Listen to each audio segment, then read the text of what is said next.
കർത്താവേ, അവസാനത്തെ പാഠം കാണാതെ പഠിച്ചോണ്ട് ചെന്നില്ലെങ്കിലും നടിയാ. തൊടയിലൊരു പാള വെച്ച് കെട്ടിക്കോളാ. പുസ്തകമൊക്കെ സർക്കാർ സർവീസ് പോലെ ആയല്ലോടാ. എന്നാ പറയാനോ, എല്ലാം കിട്ടഴിഞ്ഞു. അവസാനത്തെ പാഠം ഇല്ല, കീറിപ്പോയി. ഞട്ട്. പുസ്തകം ദേവൻ തമ്പുരാനെ പോലെയായി. ആദിയുമില്ല അറുതിയുമില്ല. ആദിയുണ്ട്, വയറ്റിലാമേ ഉള്ളൂ. മുട്ടയുടെ വീട്ടിൽ ചെന്ന് അവന്റെ പുസ്തകം നോക്കി പഠിക്കാം.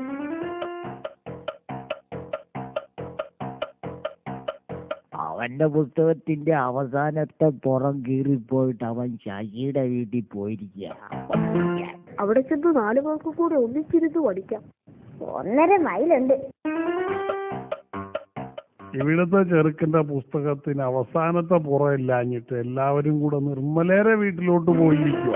നമുക്കൂടെ അങ്ങോട്ട് പോയേക്കാം. ഒടുക്കത്തെ വെയിലാണ്. ഇവിടെ ഒരു പെരുവയറിയുണ്ട്. പുസ്തകത്തിന്റെ അവസാനമെല്ലാം അവളെ തിന്ന ലക്ഷണം. എല്ലാവരും കൂടി പ്രസാദിന്റെ വീട്ടിലോട്ട് പോയിട്ടുണ്ട്. ക്രോസ് കൺട്രി ആണോ? ഇവിടുത്തെ ചെറുക്കന്റെ പുസ്തകത്തിൽ അവസാനത്തെ പാഠം ഇല്ലാഞ്ഞിട്ട് എല്ലാവരും കൂടി ബോവന്റെയും മോളുടെയും പുസ്തകം നോക്കി പഠിക്കാൻ പോയിരിക്കുകയാണ്. എല്ലാവരുടെയും അവസാനത്തെ പാഠമാ കീറിപ്പോകുന്നത്. എന്നാ പിന്നെ അച്ചടിക്കുന്നവന്മാർക്ക് അവസാനത്തെ പാഠം നടുക്ക് എവിടെയെങ്കിലും അച്ചടിക്കാൻ മേലായിരുന്നോ?